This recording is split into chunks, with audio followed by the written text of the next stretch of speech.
Okay, welcome everybody. We are back tonight. This one was a little bit unplanned, but it was an idea that Bosco had for a stream there last week, and we said we'd just do it because it's interesting to both of us. And he did a great essay this week, so it's on the theme of democracy. And before I bring him in and kind of start into things here, I just want to make you aware of how you can watch us tonight. If you are on YouTube, if you're on Rumble, if you're on Odyssey, and if you're on X, you can watch us live and you can interact with the chat on any of those forums. And we'll have a quick check on the chat at the end. If you want to make any comments, probably won't read every comment out because it takes a lot of time. But if there is any particular questions or anything, we can get to that. You can find me at the receipts. My links are below, and you can find Bosco's information below, including a link to the article, which is basically the kind of basis of tonight's stream, which I've called The Cult of Democracy. And I'd like to introduce Bosco to the audience. Come on in Hi, there. everyone. How are you? Thanks for Yeah, having me back. yeah, it's a pleasure. And this is a cool subject. It's very important, actually, because it's related to things like populism. It's related to the kind of governmental structure of the kind of post-war West. I think that's really what we're getting at with all of this. Um, I'll just really show the audience. Actually, there's where you can see on Substack, you have this article here, which I'll bring up. So that's it there, the deified procedure democracy. And I'd recommend people check that out. Bosco's Substack is constantly updating it. He does a couple of articles every week. And he's drawn forth loads of great sources tonight, which we will get into. So the basic argument here that you're kind of making with this article is that democracy really is a bit of a sham, in truth. Yeah, Don, I mean, if you don't mind, can I read out a kind of a bit of a thought experiment that I kind of prefaced my essay with, and I've kind of rejigged it here. If I Yeah. read this out, it might make sense to people and what I'm getting at. So bear with me. So consider a nation Q whose people X govern themselves or believe themselves to govern themselves through democratic means, returning a government Y that oscillates between two principal parties, P and or, and occasionally a smaller party, S, right? To decode that, I mean, look at Ireland. I mean, we believe that we're that we participate in democracy. Invariably, most governments comprise of Fianna Fáil, Fine Gael, and a third party, whether it's Labour, Sinn Féin, or whatever. So Y represents the people of Ireland, and oh no, rather X. Y is the governance. So Y is not autonomous in its substantive direction. Its policy is shaped by Z, an outside or international set of interests, which instructs or persuades Y, the government, directly or through structural dependency to pursue policies that serve Z's, the internationalists' ends, rather than X's, the people. So, in the Irish context, I would argue that you've got the EU, the UN, other internationalist or internationalist bodies to secure X's compliance without revealing the source or sequence of the decision. Why? The Irish people directly or through agents acting on Z's behalf, member Z being the internationals, or rather the internationals, astroturfs, an apparent political consensus in advance, working through media, NGOs, and other vehicles of opinion formation. By the time X is asked to vote, X being the population, the vote does not originate a decision. It ratifies one already made. It's a fait accompli, I would argue. The Democratic Act is the legal formality by which a pre engineered outcome is converted into binding popular will. X effectively legalizes what Y, the government, had already determined would be returned. X, the people, meanwhile believes the change originated with X themselves. that it's an organic expression of X's own evolving convictions, an authentic social process rather than the terminus of an engineered one. Where possible, Y, the government, or Z, the internationalist, through Y, the government, does not need to invent an occasion, it can co opt real events already underway or freshly occurred. And I give an example of the abortion referendum, like the Civita Halapanova, and fastens in predetermined policy to that event through emotional appeal. We saw what happened in that event. Directed at a population already primed by the prior, slower work of consensus manufacture. If you look before the abortion debate, there was a number of articles, a lot of priming that had done an awful lot of work before the Civita Halapanova event. Um, Resistance to this process is met not with argument but with discrediting. So, for example, during the abortion, you're either far right, you're some Catholic Neanderthal, the usual kind of ad hominems. And increasingly with legislation that recasts dissent as an existential threat. For example, we're all far right now who opposes mass immigration. A designation historically effective at generating fear, disgust, and resentment toward the dissenting minority, displacing scrutiny of the dissenters' actual claims.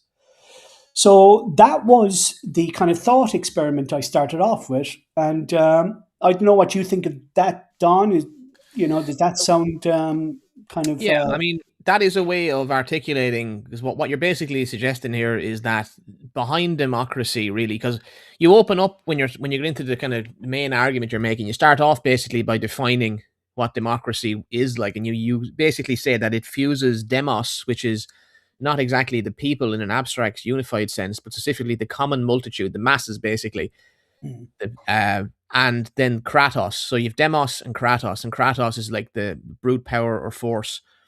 So democracy, basically, at its very etymology of the term, like at the very beginning, is mass power. So which yes, is an inherently dangerous thing. And so there's a very, when people talk about republics, there's like a liberal democracy is supposed to limit certain powers, and you're not supposed to simply take away power from people simply because you can. So there has to be, an ethical, well-educated kind of group that has to manage any kind of democracy, really, or any kind of society which wants to consider the democracy. Because if not, you just have mass rule, mob rule, that's and right. and then you move on. Then you basically say that you point out. I've kind of hit at this before, like, but basically, um, Plato describes it in book 8 of the Republic, ranked democracy as the second worst of the five regimes, one Mm, step above tyranny and its direct incubator. So democracy is the incubator of tyranny. And I think that's been proven, actually, in many respects. And it arises when the poor overthrow an oligarchy and install a radical equality that refuses to discriminate between qualified and unqualified desire, mistaking license for liberty, until the resulting disorder and flattery of every appetite produces the demagogue who rides the mob's love of unchecked freedom straight into tyranny. mm. And, I kind of think of where we are now in society, and, I think we're being really badly led. And I think this is leading. I think a lot, in many respects, a lot of these mass movements we've kind of lived through. Whether you want to talk about the abortion campaign, or whatever, I think these are basically, a rabble that's been unleashed. But there's a power structure behind that rabble that enables it. It is ideologically and we're going to talk about how that kind of comes to be tonight. Yes, and there's lots of other examples we could point to. But basically, Plato is arguing that the ship of state, basically, that it requires a qualified and ultimately ethical uh, group of people to basically direct it. And if not, you will be subject to this kind of it'll devolve into tyranny really quickly. That's right. Because I mean, if you think of it, Don, I mean, as Plato used that in, I suppose, metaphor of the ship. If you get any Joe Soap, a baker, as Plato says, or a wood carver, and they become in charge of a ship, well, obviously they don't have the tools to navigate the waters. And what is missing from a lot of accounts is the water on that part of the Mediterranean is quite perilous. And that's why expertise is necessary. Now we can get into the dangers of kind of a technocracy with expertise leading, but ultimately, he was saying that why would you wouldn't allow, if you're a ship owner and you've an interest in the ship, and of course the ship owner would be the people. That's the uh, adjacent kind of terminology, that you wouldn't allow people with no expertise to take charge of the ship because they'd ground it ultimately on rocks. Likewise, people shouldn't defer to people lacking expertise because otherwise the nation itself will flounder. And we're seeing that today because if you look across the political spectrum, there are no kind of bright lights there at all. It's really a kakistocracy, ruled by the worst in many respects. But it's a democracy ultimately that paved the way for their instantiation. And I just feel the more you look at democracy today, the more we realize that it's all performance. It wasn't that long ago when the Irish government said, listen, we're going to seek a public consultation process with regards to mass immigration. And when the feedback didn't suit their narrative, they completely ignored it. That's not democracy. Yeah. And the citizen assemblies, we've spoken about this before, the facilitation, that's because those are means to an end. It directs people down a certain pathway that is already decided. Yeah, and certain stakeholders aren't allowed to take part in that That's assembly. right. That's right. The whole process is synthetic basically, and that's kind of what we're going Completely. to be That's the talking about best tonight. word. Yes, synthetic. And it's funny because yeah, like you have this on the one hand, you have this cult of equality on the one hand, but that's kind of really the premise by which an elite minority can basically manipulate society. So they do it in the name of equality. They do it That's in the right. name of like we're standing up for the minorities. We're standing up for the repressed, oppressed minorities, and that's basically been the post-war kind of paradigm that we've lived in ever since the Second World War. Basically, there's been this kind of cult of democracy, and I've actually been in research that I'll be putting out like in a few weeks or months or whatever over the coming months.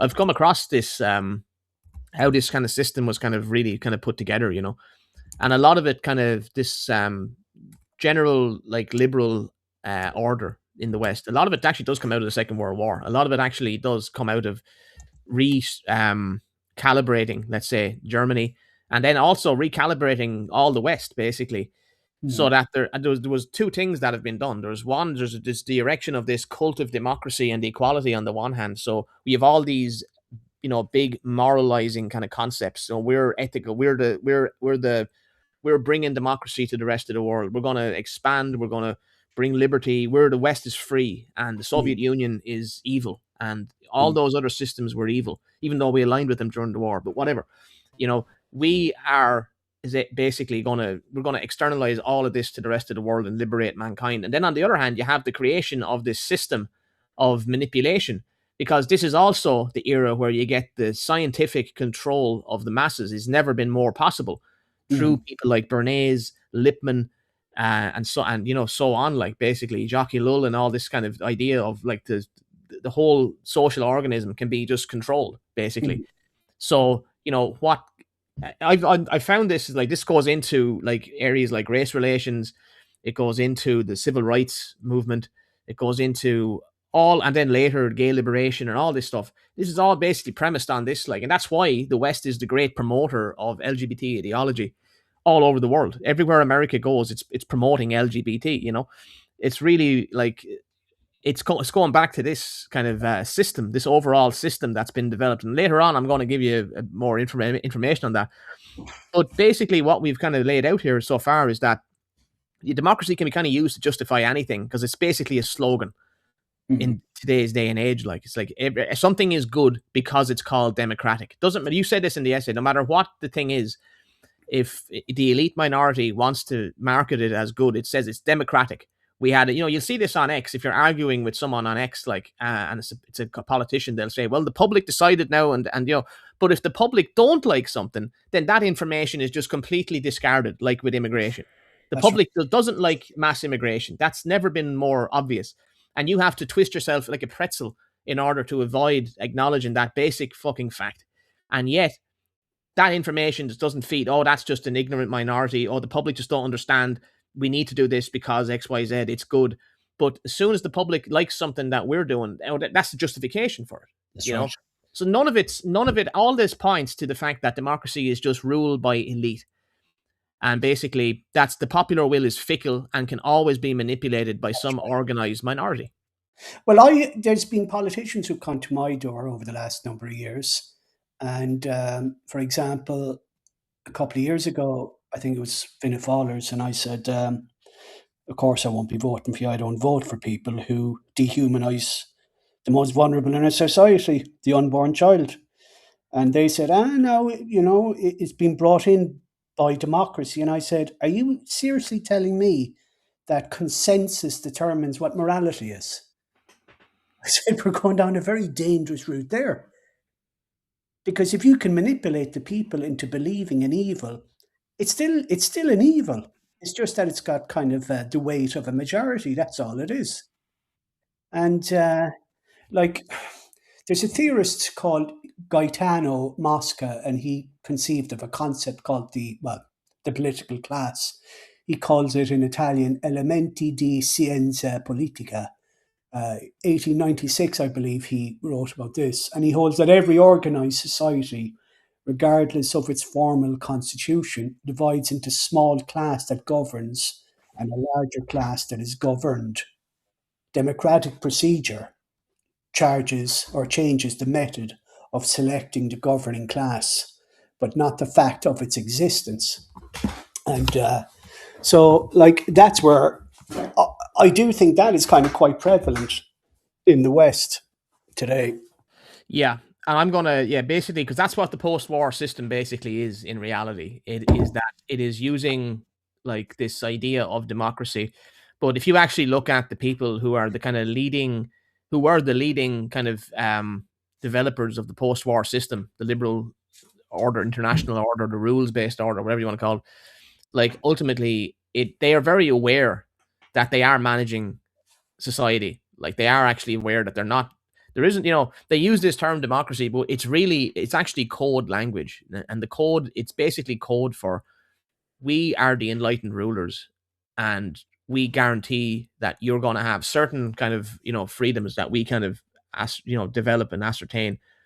But ultimately, we're in charge, That's and right. the reaction to populism was proof of that. Because immediately after spending decades really promoting kind of liberal internet laws, the spread of information, the like America controlled the internet, Mhm, from the start. It basically developed the modern internet, and it came out of like Palo Alto and a collaboration with the defense, the establishment basically, mhm, and it was a military project. And the internet was kind of like, and I like that it was open because it did make information available to people all over the world. But as soon as this populist thing happened at home, immediately there's this whole infrastructure is deployed, and all of a sudden populism now is this far right stuff, and it's all controlled by the Russians. Even though there's like, you can see antecedents to this going back in American history like a century or two, mhm, back to the early progressive era. You can talk about populists.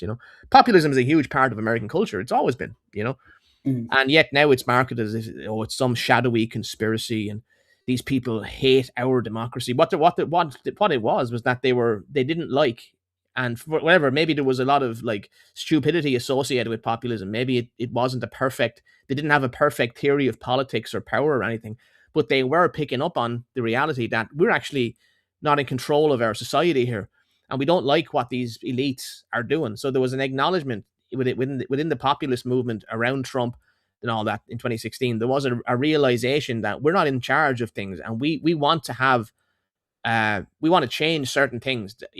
It wasn't fleshed out very well. It wasn't articulated that well, and it allowed a lot of charlatans basically to stand in front of that movement and say, "Hey, That's look, right. I'll bring you to the promised land." But there was an acknowledgement that we're being ruled by elites, which was Can I after. ask you a question there, Don? Because that's a good point. Would you? I mean, we kind of know the answer, but I'll pose it anyway because you kind of brought it up there. That ultimately, would you argue that invariably the public is very naive? Yeah, yeah. The public is naive, and we're all flawed, and we're all selfish, and we're all motivated by our own desires, and the public is easy to manipulate, really. Mm, mm. Like they can get a sense of something is wrong, but it's very hard to reach the public with like a detailed plan of what how you could change it, or whatever. But Bonhoeffer kind of knew that as well because he said in Germany during the 40s, whatever, that I'm sure it can be applied to any period, that when a population kind of outsources its critical faculties to a government or to an ideology, well, then it's even far easier to manipulate. And of course, a lot of people today aren't aware that we're living in a very, very ideological age, um, to the point where there is no discussion because if you assail the ideological point, it's almost akin to assailing someone's identity. It becomes personal. And I think that's where things are getting quite dangerous. And they are getting dangerous. You've had multiple murders in continental Europe with regards to Antifa, which never had the same um, amount of scrutiny, shall I say, in English speaking worlds as they should have. There was that young French lad, I can't remember his name. He was Yeah, just minding some friends at church, I believe. I think he was only 17, murdered by Antifa far left terrorists. And yet we're still told that the threat is the far right. And again, this goes back to the best way to undermine any form of dissent is to discredit the dissent. So, I mean, I know Vilfredo Pareto spoke about kind of a circulation of elites, and he is right. I mean, ultimately, you've got this small cabal, almost an oligarchy yeah, operative in the country, and they share power between themselves. And there appears, it's like in America, it oscillates between the Democrat Party, the Republican Party, in Britain, between the Labour and the Tories. You might have an occasional Lib Dems. In Ireland, you've got Fianna Fáil, Fine Gael, and you've got Sinn Féin coming up. But if you strip away the veneer, they're all the same. They yeah. might And have some it minor relies talking points, but that's all. it relies on that idea that um it's all value free. And like you talk about Carl Schmitt's like critique of liberal legalism, and Mm. you actually say here, you say liberalism presents law as a neutral standard, adjudicating from above on contested political questions. But at the precise moment a genuinely contested question reaches adjudication, no neutral standard is available to be applied. The court of or legislator makes the substantive decision and then redescribes that decision retroactively as having been the pre-existing content of the law, discovered rather than authored. So when we look at, like, you've got this kind of understanding of the law and everything, like we see this all the time. Something has to be passed to the Supreme Court. We have to go to the European Court of Justice to determine what the procedure is. But in reality, it's the certain class of person who decides.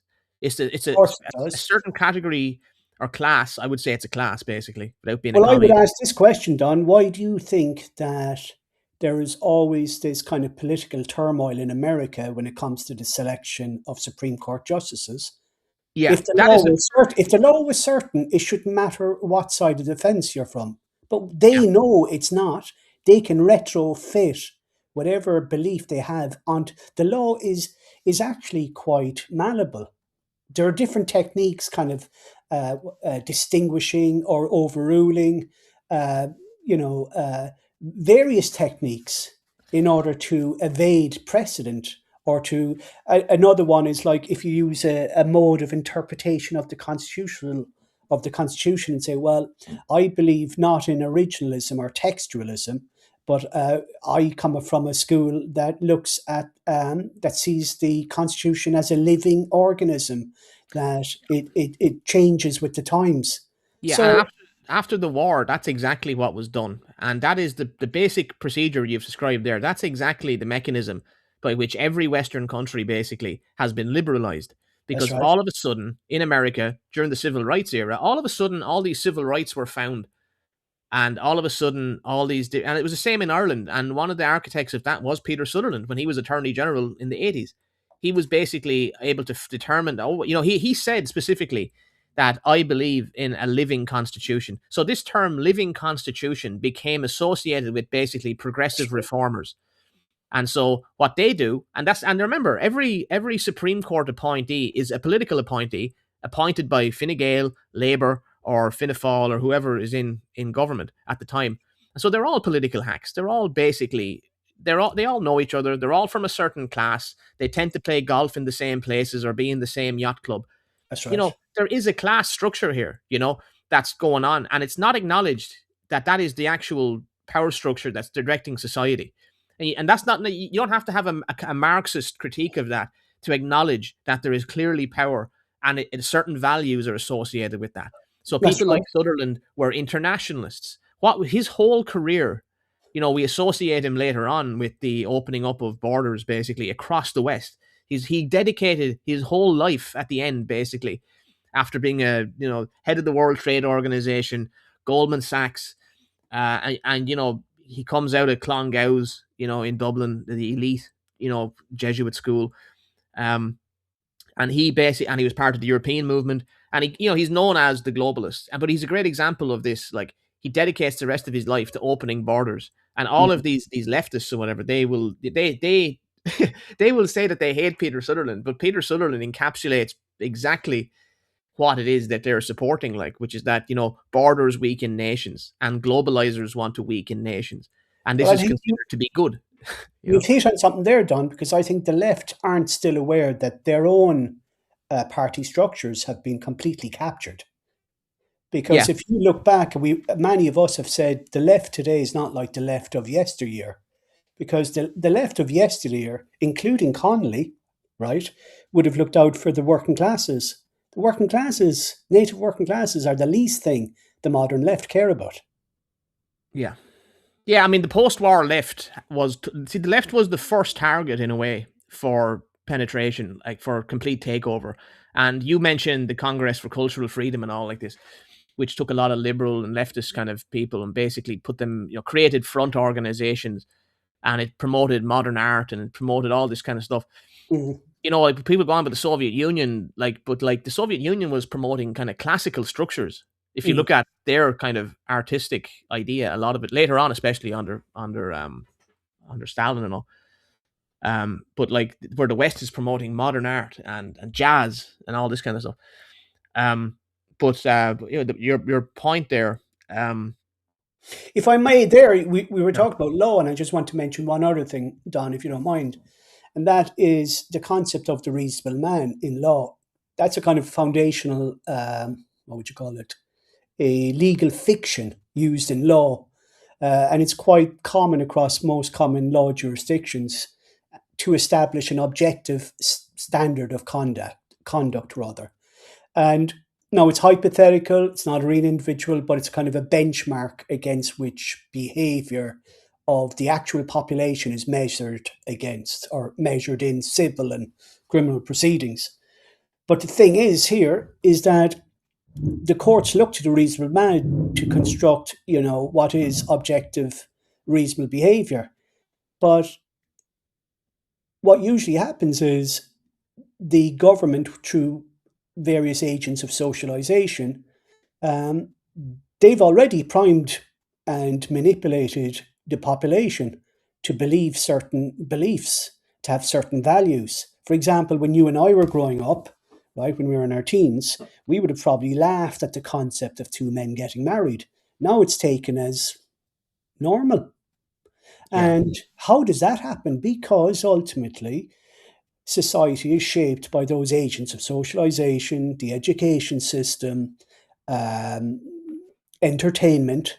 So then when the courts look at a reasonable standard, they're looking at a standard that has already been engineered by the government, and then they can um, To be technical about it, it actually isn't even the government. Like, it's that the government is essentially commandeered by this that's right. class of That's right. managerial institutional player, Yeah, who tend to basically be socialized in a number of like specialist academic courses, or like they'll be in common purpose. I'm always saying this: common purpose, but like that's the kind of thing that they tend to be in. Like, they'll tend to join groups like that because they're socially ambitious, and they want to get ahead, and they want to be at the cutting edge.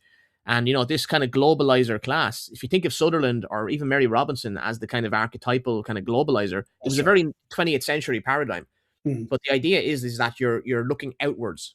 We're going out, and we're going to basically. The assumption was, you see, that the whole world was basically just going to, because it's like Whig history, and we're all going to basically integrate. And because we've lost that kind of more earlier idea of civilization, basically, because we look at like the older kind of liberals, they kind of had a sense of civilization. But after the war, that idea of like a civilizing mission or whatever had to be kind of transformed, like, and it basically, with decolonization and you know foreign aid and all, there's this kind of benevolent kind of like liberalization force. But there's also then this militant thing. There's like, there's like a military operation then to spread democracy and everything. But there's, within all of it, is this idea that um we're going to go out, and we're going to basically convert the entire world. Like, and you cite de Tocqueville, like, and he has a quote like about the kind of the whatever, like, missionary zeal or whatever. that's right, because Yeah, he viewed kind of the democratic age as kind of generating a religion of equality and popular sovereignty. sovereignty, Yeah, and it works much like a more uh, what we would conceive of as a religion. And that's the great myth of the age. The great myth of today is that society is putting religion on the periphery. It's not. It's replaced religion with a different type of religion. And religion doesn't necessarily have to mean a deity. In this case, maybe there is. The yeah. deity itself is. I mean, in the French Revolution, they literally constructed statues to reason, like, didn't That's they? right, exactly. And I would argue as well that there is no public place, I think we've discussed that, that is neutral. So even the idea of the secular space where it's neutral of all beliefs, well, that's a belief, that's a worldview, and the default is atheist materialism. So I, I think that's one of the great myths as well. I mean, the problem really with our education system, um, we don't provide people with proper skills to scrutinize, the world. I mean, we discussed it the other day about the media. I mean, the media is just pure trash these days. Yeah, the caliber is low. It's a low quality, Very and low. also like with the education research and all that I've been doing over the years, like, I've really come to realize that there's been this project of reconfiguring education after the war as well, which is all related and instrumentally part of the same project of transforming the world into a liberal democracy. Basically, that's kind of what the project is. And education, like the teaching of history, for example, that was one of the things I remember. I read about that years ago initially, that after the First World War, there was this big realization among a lot of people, particularly in America, that the whole thing had been. We're looking at it and kind of going, "What was that about? Why did we allow that to happen?" Do you know? And and the reason is, but I think Bosco's tipping out for a second there. But I'll No, I'm explain grand. this. I'm grand. Go on. Okay, right, sorry.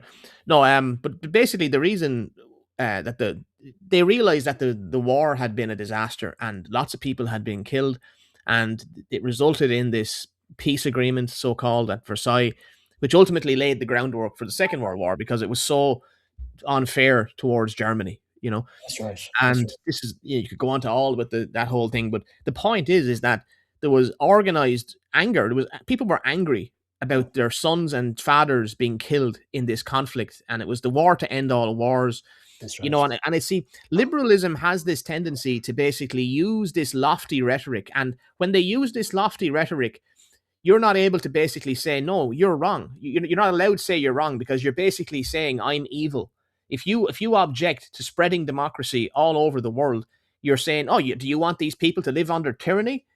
Mm. Oh, do you hate this group? Do you That's right. hate? Do you know? That's the same thing. You see it now with Iran.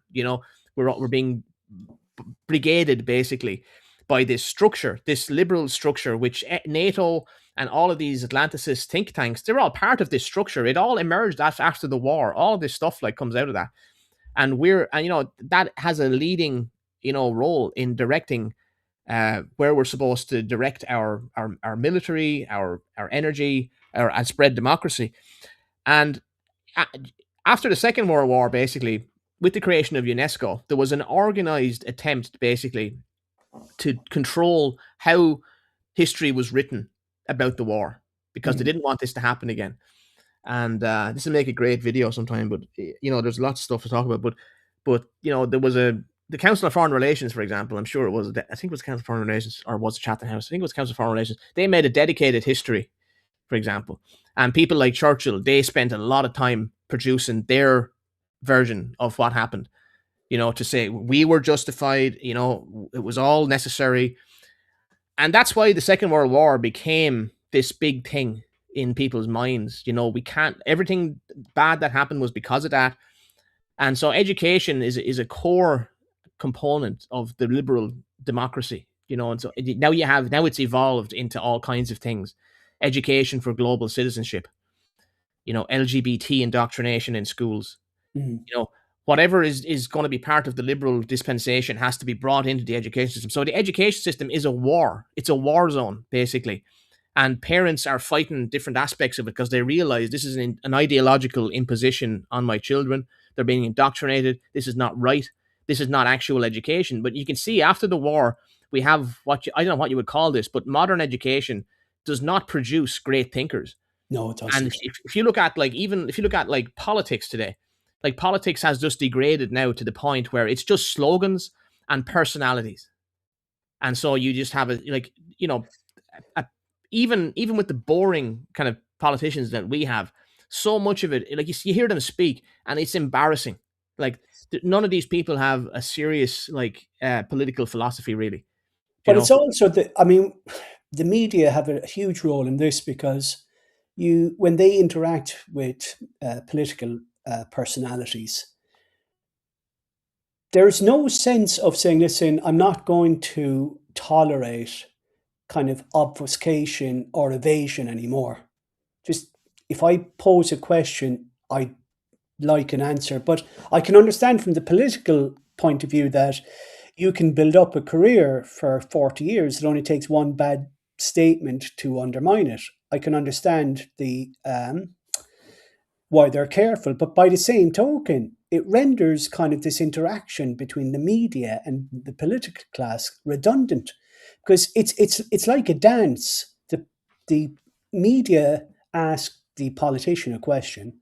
The politician invariably is evasive, doesn't answer the question directly, fudges or projects or creates a straw man, a red herring, whatever. That eats up the time for the media.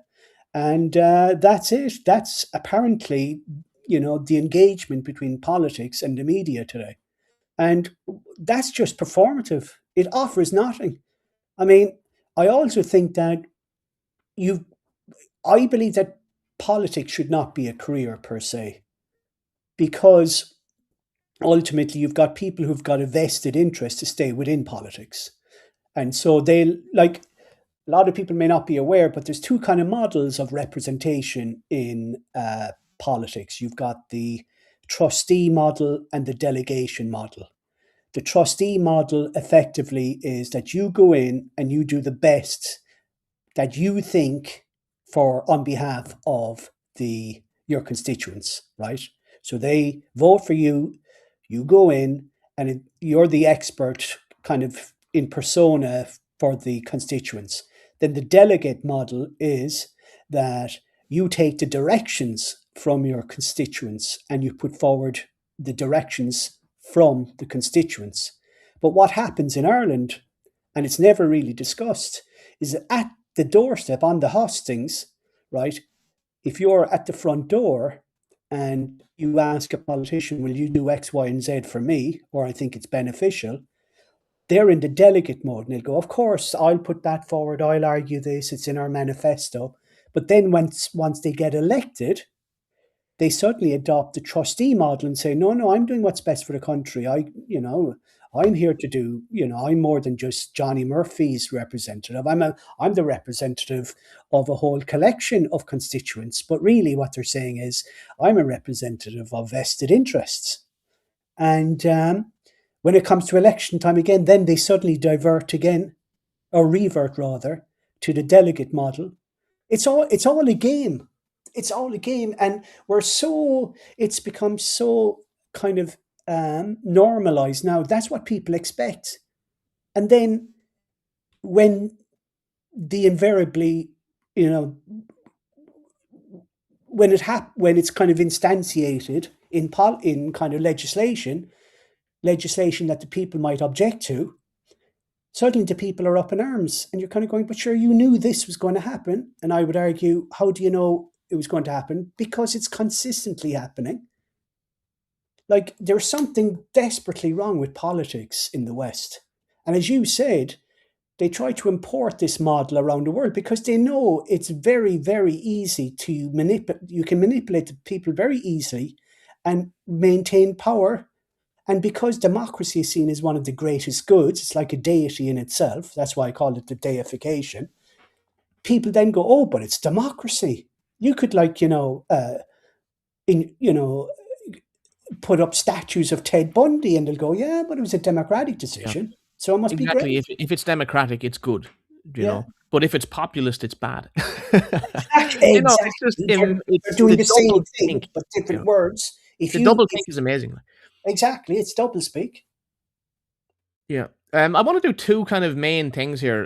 Because we have like there's different. Obviously, I'm not going to name you. You cite an awful lot of different thinkers to support your argument in that essay. But basically, there's kind of two big themes I want to hit on, and one of them is that I want to get onto the. We've covered kind of elite theory. We mentioned that elite minorities kind of govern, and I would argue that gay marriage is a good example of an elite campaign. There's a book here, Mm, the From Tolerance to Equality: How Elites Brought America to Same-Sex Marriage by Darrell E. Paul.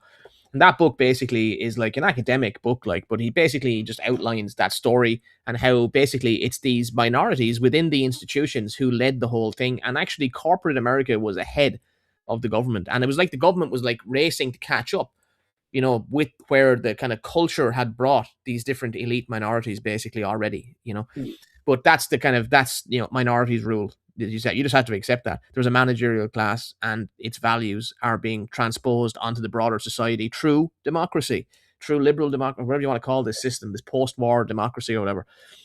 Because everything is is evolving, everything is progressive, and it's a living document. The Constitution is a living document, and now it enshrines all this stuff that you don't see directly in the text. But if you have a certain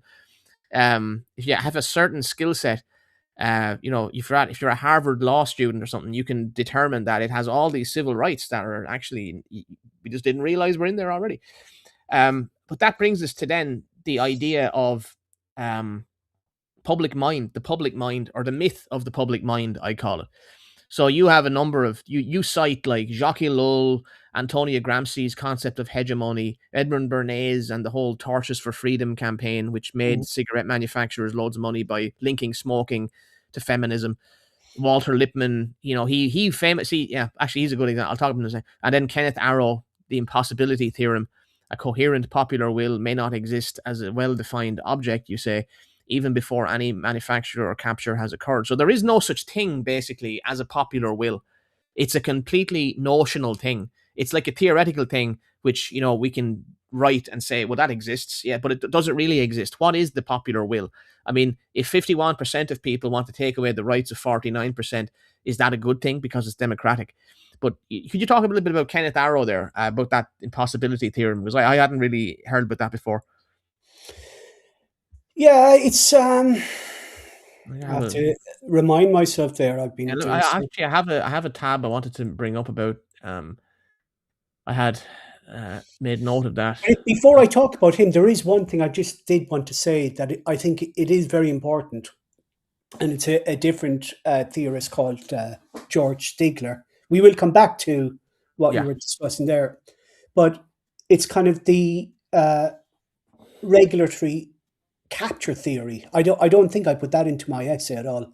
no, And he wrote this in a book called The Theory of Economic Regulation. And it kind of supplies the mechanism, really, with regard to the energy or the agency that is transferred out to NGOs. And I do think this is actually quite crucial because what he says is that regulators come to serve the interest of the regulated industry because resources, information, and career incentives run overwhelmingly in one direction. The revolving door literature documents the empirical pattern.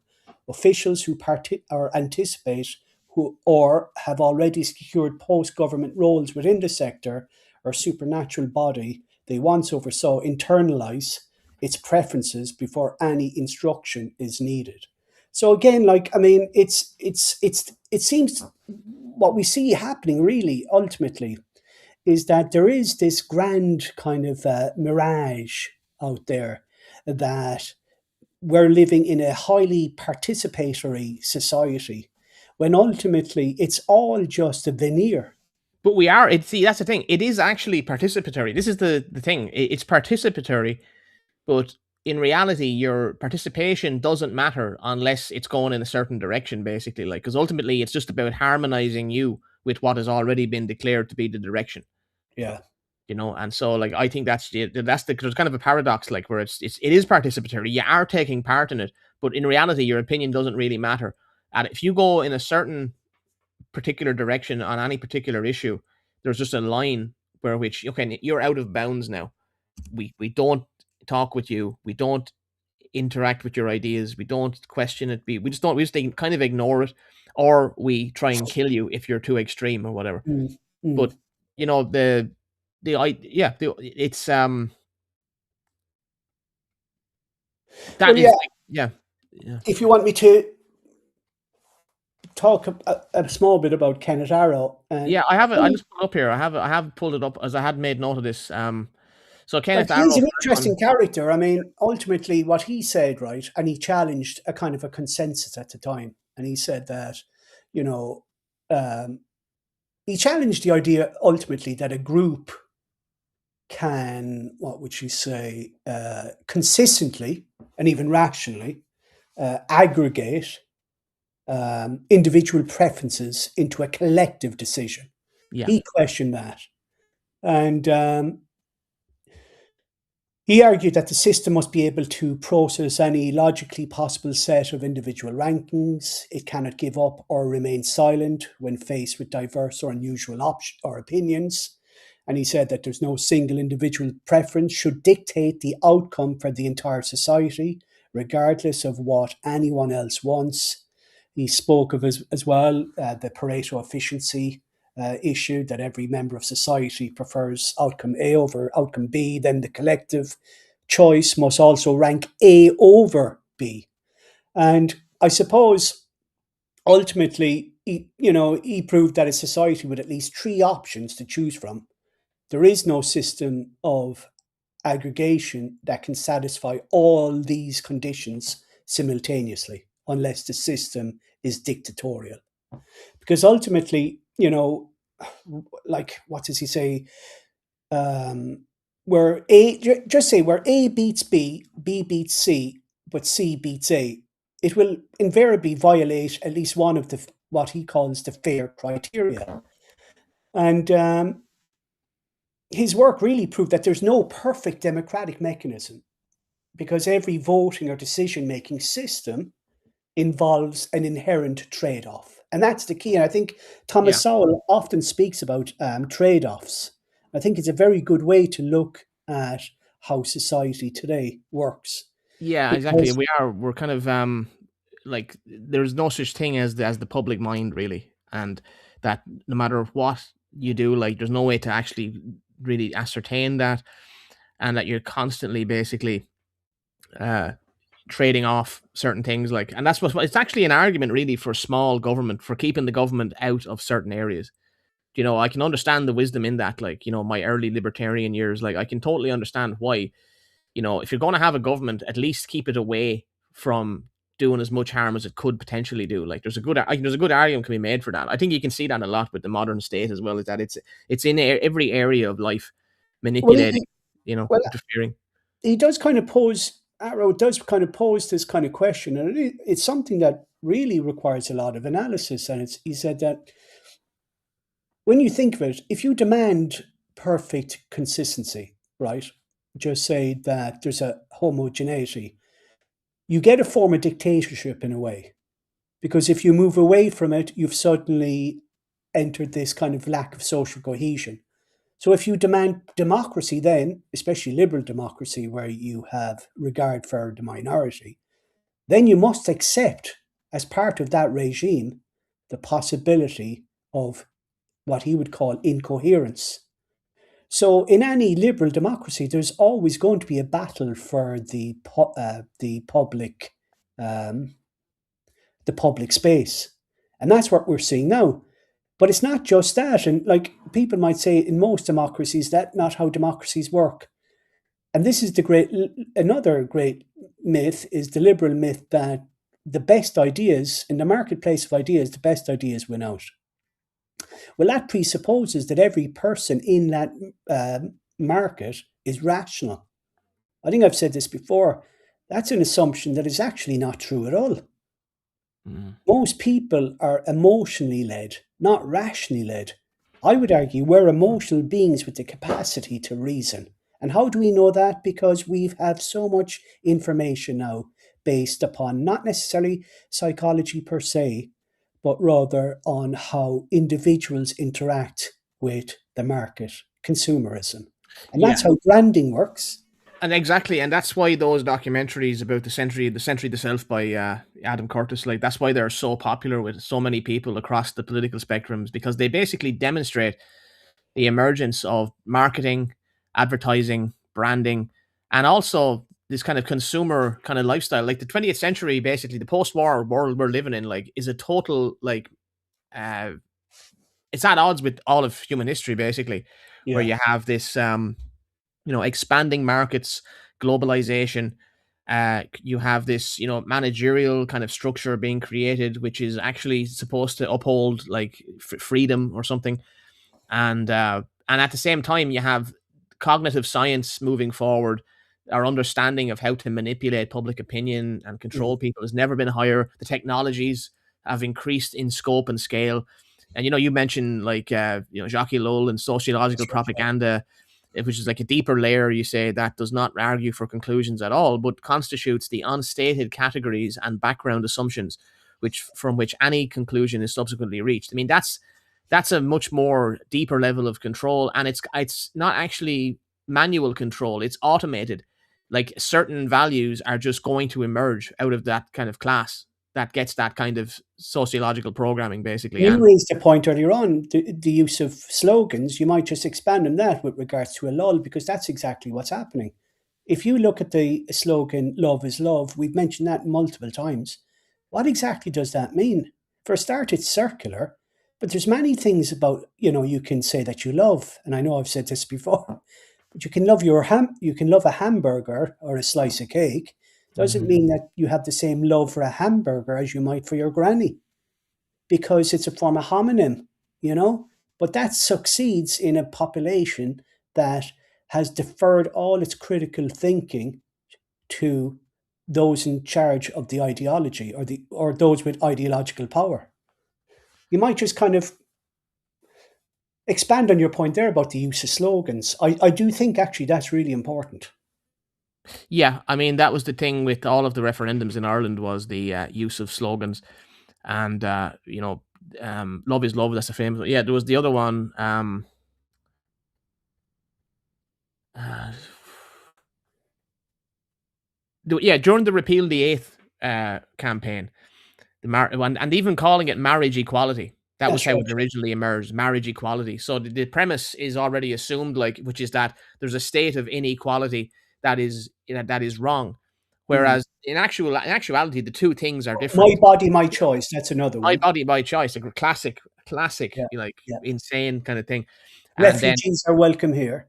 yeah, yeah, and you notice that like when you see footage of protests or whatever, and you'd have like nationalists versus like That's commie right. left kind of types, and like the commie left are very they're very much part of a group, like, and um they don't actually engage with any Mm, of the nationalists. I remember looking at this, and the nationalists would be there like, but why don't you want, or why are you doing this, or like, mm. why don't you talk to me, and all the commies would be there basically, refugees are welcome here, refugees, and it just keep shouting and shouting and That's getting right. louder. And as That's right. soon as they see anyone break off and actually talk to someone, they'd Mm, immediately come over yeah, and just break up the interaction. that's You right. know, Yeah. it's like that's like a cult kind of behavior. That's exactly what it is. It is a cult because if you believe in something, listen, I'll give anybody, some kudos if they can actually rationalize a position, right? And I don't, listen, you can rationalize almost anything into being. But my point is, if you hold a conviction and you can argue for it, well, then I go, okay, I might disagree with you, but at least you've argued your point. But as you said, most of these characters don't even know what they're arguing for. In fact, the managerial or middle class left, that I call them because they are invariably middle class, they have nothing in common with the people they represent. Richard Boyd Barrett and Paul Murphy, I would argue, have nothing in common with the communities that they represent. Absolutely nothing. Because when you think of it, they go on about colonization, but sure, they've no problem imposing cultural imperialism throughout the world. Like Yeah, if a couple of Ghanaians don't want, you know, uh, LGBT, well, they're all in favor of imposing a foreign ideology on a yeah. people who reject it. Yeah, and despite there being like, supposedly in opposition to the quote unquote, imperialistic West, That's they're right. very against NATO and all. But yet they want to impose this kind of assault basically on every other nation on earth, basically, they line up perfectly behind the social agenda. That's right. Um, and yeah, I actually want to talk about just as a, like, we've kind of mentioned that there's like the technology of manipulation and all, and we're talking about this post-war kind of thing, like about Mhm. what is this structure, like this democratic structure. And you've mentioned a number of things. I'm going to throw in a few things as well. You brought up Joseph Schumpeter, and he has this famous book, Capitalism, Socialism, and Democracy. And basically he says that, or you say that, basically this abandoned the classical doctrine of a coherent popular will.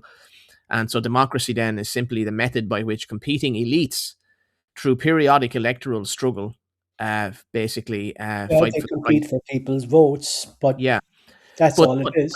but the crucial thing I want to add to this, and it's related to Lippmann, because Lippmann was part of this kind of Anglo-American kind of Yeah, network, so to speak, like that's kind of centered around Oxbridge and other institutions now as well. But basically, the liberal international order, basically, it kind of is British in a way. It comes out yeah, of really Oxford and Cambridge in a big way. And yeah, then there was a big process of like reaching out to America as the yeah. kind, because that's the only way that they could have a kind of a dominant kind of position in the world, like, was to have this Anglo-American, and they call it the special relationship. And people often laugh because Britain has kind of done really badly out of this relationship in a way.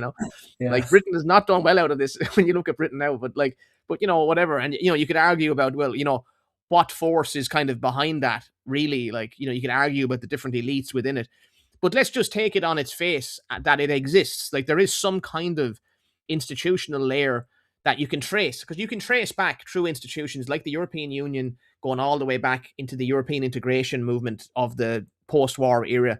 And if you Mhm. trace that back and you look at someone like Jean Monnet, is really part of this international thing that's going on. He was close to people in Britain and close to people in America. And you can look at the European integration process, which was encouraged in a big way by America through the Marshall Plan and other things.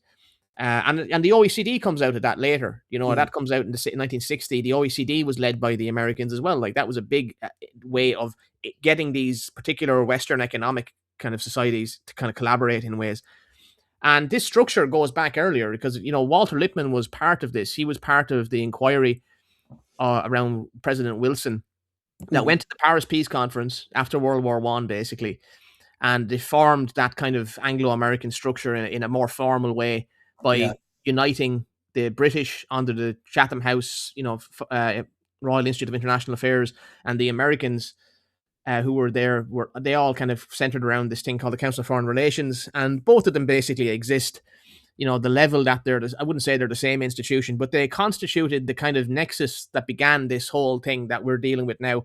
And, it's associated with the elite Ivy League schools in America, Yale, Harvard, and all this, Mm. and then Oxford and Cambridge in England. And that's the Rhodes Scholars come out of that famously. Mm. But, and the guy who wrote about this famously is Carroll Quigley, who is like, he's a favorite of every conspiracy theorist in the world to talk about because I'm going to pull up a little quote I have. I The put there. irony was he wasn't on their side at all. That's the thing. He just let things slip on occasion, you know. Yeah, I mean, he was very much in favor of it, like, because, and That's for right. reasons that actually make sense. You see, I've kind of developed. I've been reading that stuff for so long. I've come around to accept that there's certain things like that. That he had a point about, but he was an Anglophile anyway. And I'll just put up this piece because this is the famous Tragedy and Hope, the book which no one reads but everyone knows about, You know. because it's like Yeah. a million pages long. But in Tragedy and Hope, I'll just pull this up. He actually he describes what the system should be. And remember, he's An insight. analyzing this structure at Oxford, and he's noticed that it's below. I can't remember who his sources were. I think it could have been it was either Leo Amory or the other guy begins with Z. Zimmern. I think it's one of the two of those. But he wrote all about this thing, and he had trouble getting the book in print and all, and he got a bit of hassle. And then a lot of people picked up Tragedy and Hope, and they kind of read all kinds of more conspiratorial narratives into it. They It connected had it to be redacted then, yeah. yeah, it became the Illuminati was the thing. Yeah. Then it was linked with that, and the German Illuminati. And he said, "Look, this is nothing to do with the Illuminati. Like it is true that the Oxford people, a lot of them were into Hegel, but they were not Illuminists.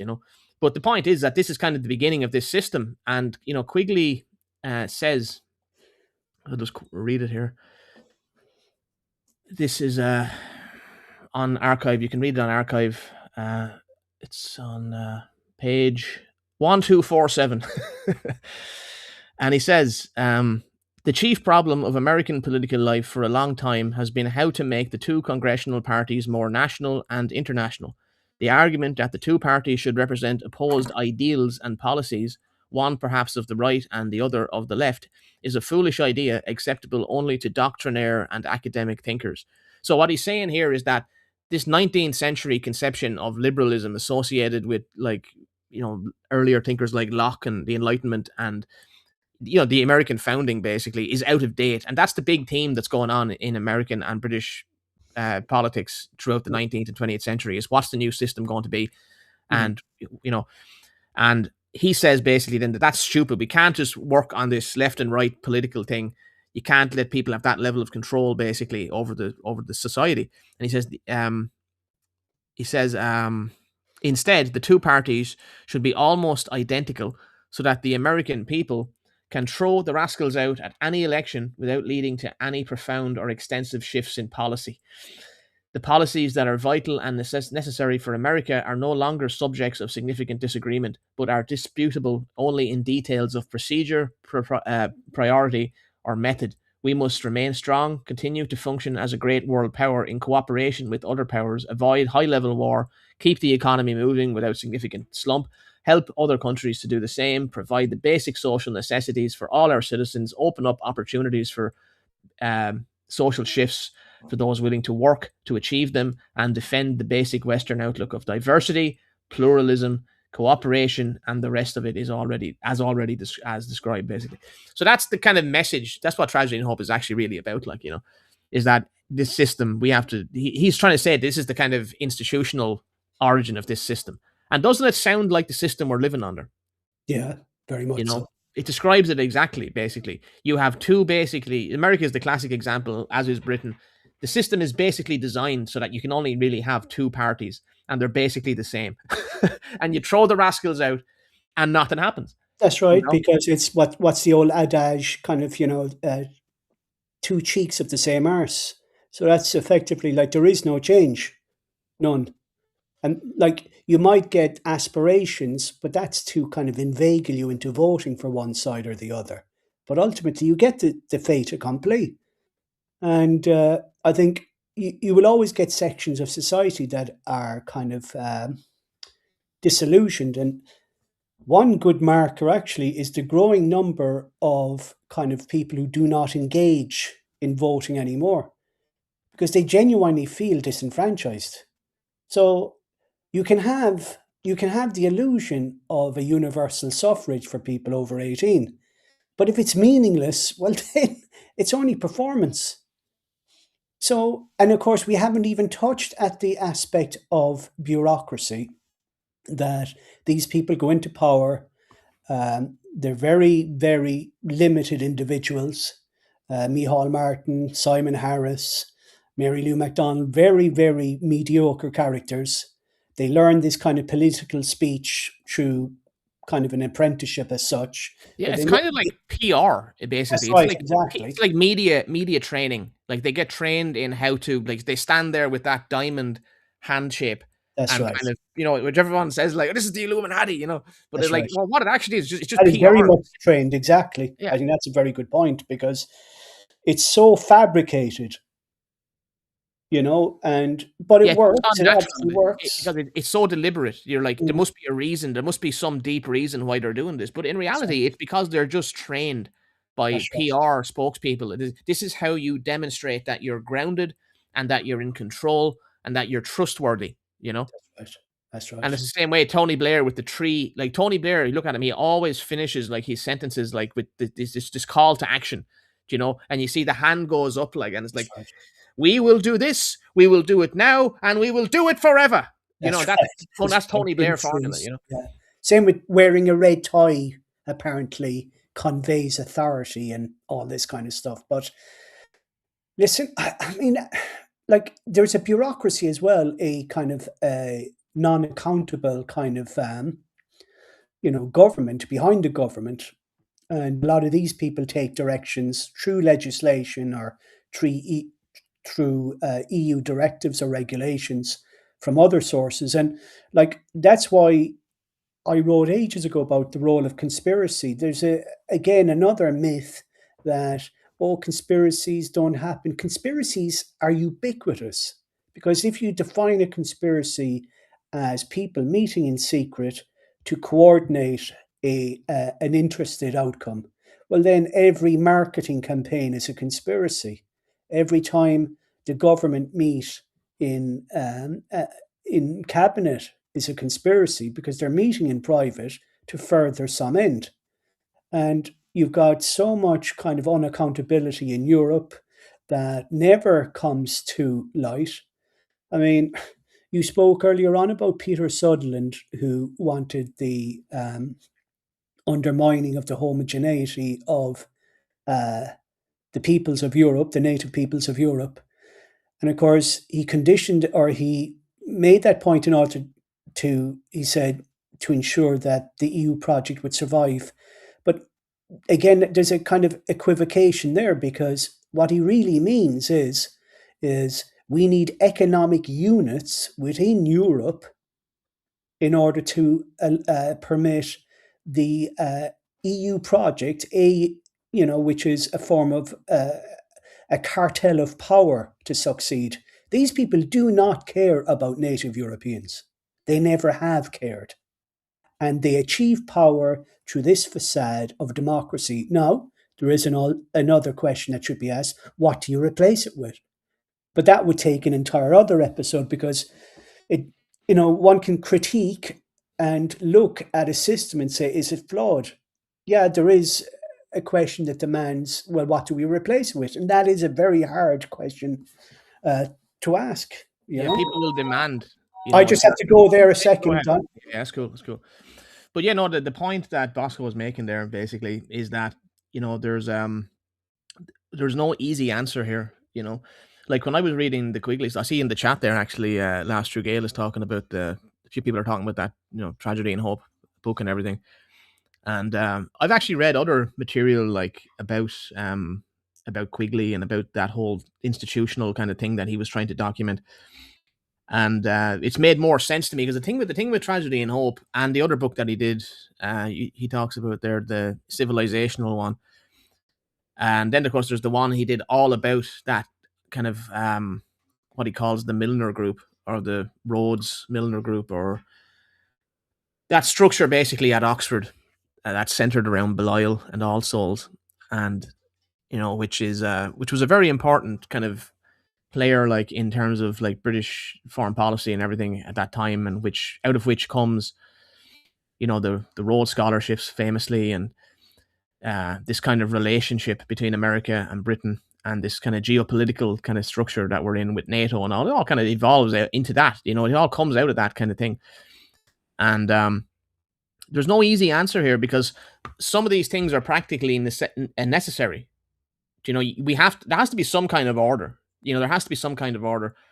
I think that a lot of the, I think the problem we have these days is that the premises on which some of this was based have proven to be illusory. And I think also that the elite has degraded in quality as well. I think the caliber of intellectual that kind of staffs these institutions is not what it used to be, basically. Like if you go back to, the 60s, and if you look at American or British foreign policy in the 60s, and compare it to now, to me it's night and day. Like the group of people that are in charge of things, which you want to look at, like Anne Applebaum, or on the kind of liberal side, or the neocons maybe on the kind of whatever pseudo right wing or whatever. They're all basically they're very belligerent, and I think they've really ballsed up a lot of things. Like I think they've really messed up in how they're kind of wielding power, and they've actually degraded American standing in the world in a way which is probably not even going to become clear until a few years. But I think there has to be an elite. Like I'm not against elites. I'm saying that we have to basically come to terms with that reality. You know, Yeah. and so yeah, this is back to, yeah. And I was just talking about the kind of degradation that I kind of think that like, what would be you kind of ended there when you were saying what is the alternative to this, like, Mm. and I've basically been saying that you have to have some kind of elite, like you have to produce quality people, and on paper we're doing that. On paper, like, oh, we've the best education, we've the best elites, we bring people up, we put them in college, and all the rest of it. But I think that they've really made fatal errors. And I Well, think you if you look see, at the elite now compared to the 60s or whatever, I think there's a real degradation in standard. but I'll pose this, Don. I mean, like Plato spoke about this, right? The role of virtue. There is no virtue, you see, but virtue requires some foundational ethos. And whether people like it or not, Christianity provided that. Now, that does not mean that everybody behaved in a Christian way, but the standard was there. And the thing is, like, your favorite, is it Eric Vogelin or someone that you've Yeah, an awful lot about, spoke along those lines as well. That once you remove some kind of traditional ethic, that you suddenly, where there's no kind of ultimate metaphysical justice, ultimately people no longer fear about any consequences, because what happens is, well, it becomes almost Nietzschean, where the most powerful survival of the fittest, effectively. And I think he had an argument. I read an article today sent on by a mutual friend of ours, Liz, about the role. I think Vogelin was engaged in a discussion with uh, Hannah Arendt, and they yeah, were talking about what, kind of where society is leading to. And it was a very good article. And the author, who I can't think of at this particular moment, brought in the role of kind of, transhumanism. And that's where we're going towards. And what makes it even more dangerous is this kind of the emergence of a technocracy. So Plato would have recognized that democracy ends up with some kind of demagogue, but the demagogue that is on the horizon looks like a technocrat, or at least an oligarchy of technocrats. Well, this is the thing, yeah. And a lot of people are writing on this idea of technocracy in recent years because since maybe the 70s and the Trilateral Commission kind of, and all these kind of institutions kind of emerging, which basically drove sustainable development and through the UN and everything. Um, and I would argue that sustainable development is actually more of a progressive economic planning technology than Mm. it is about environmentalism or anything. I think this is all about control of resources, and I think it's kind of a natural emanation out of the structure we're kind of talking about that it would go this way. Because, like you're saying, there's no kind of solid ethic, undergirding the whole thing. So it's just process and vested interests get to come in and support certain groups and whatever, and academics construct knowledge based on, um, you But know, even the law, Don, I mean, ultimately, and there's a point I do want to make later on if I can remember it, and it's Creda reminded me that, of course, in the Constitution, there is no mention of political parties. There is a kind of implication towards democracy, insofar as that. Let me see if I can remember. Oh, my knowledge now, my memory is going. Um, can't remember which articles they are in the Constitution, but ultimately, we know for a fact that there is no reference in the Constitution with regards to political parties. There are references towards representation and the Oireachtas, of course, but to you know, you have the whole party whip structure, which means that even on fairly egregious kind of positions like abortion, euthanasia, mass immigration, loss of sovereignty, there are consequences for individuals who are elected by constituents under a party platform, and they can be expelled or whatever from a political party unless they toe the party whip. Now, I think there are some people who I think there could even be a case before the Supreme Court at the moment that someone is taken as this, or at least kind of the fact that people don't, the role of political parties and representation, is it actually an accurate uh, assessment of uh, you know people voting for a certain candidate, but then being ultimately, I suppose, what's the word I'm looking for? Ultimately suppressed, I guess, by a party political system. Because if you can't represent your constituent, and that you're really um, showing full deference to a political party instead of the claims that you've made to your constituents, well, then is that really representative democracy? yeah. But I mean, then if you look again, that all at plays into the whole. There's a myriad of flaws within democracy, and like nobody questions the role of political parties anymore. Should they even exist? Because yeah, ultimately, yeah, it might make things ungovernable, but surely people should vote on the basis, even in Oireachtas, on the basis of issues, not loyalty to political parties. yeah, and I tell you that what really I've often thought, like, wouldn't it be just better if we just had like maybe four people running the country, like, and they just had the power to do it, like, and it got rid of the parties altogether? Because you're basically paying all these people to come in and sit in the parliament and just do what they're told. So what's the point in having them there if they're just going to do what they're told all the time? Like I think a lot of this performative, like, pageantry associated with parliaments and fucking councils and all this stuff, and you're kind of going like, I think we have to rethink all this stuff, like, because I think it's a total waste to be paying people to do this because you're not even getting represented anyway. So I just think the whole lot it's a pile of nonsense. But yeah, the party system is terrible, like, because it does completely uh it actually just facilitates a minority to control the whole political structure through that, like, mechanism by the whip and everything.